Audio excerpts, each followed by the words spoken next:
ഓണത്തെ കുറിച്ച് നിങ്ങൾക്ക് എന്തൊക്കെയാ അറിയാം? സദ്യ കിട്ടും, പൂക്കളം ഇടും, ഓണക്കോടി ഇടും, ഓണക്കളി കളിക്കും. നിങ്ങൾക്ക് ഓണത്തിനെ കുറിച്ച് ഞാൻ കുറച്ച് കാര്യങ്ങൾ പറഞ്ഞു തരാം.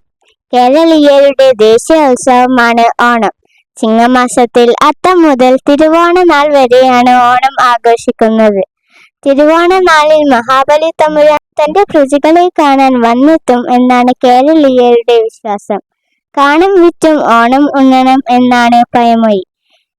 ഓണക്കോടിയും ഓണസദ്യയും ഓണപ്പൂക്കളവും ഓണക്കളികളും ഓണാഘോഷത്തിന്റെ ഭാഗമാണ്.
ചിരി ചിരി ചെറു ചിരി ചിരിയുടെ കുളിരുളി നീ മുറ്റത്ത്.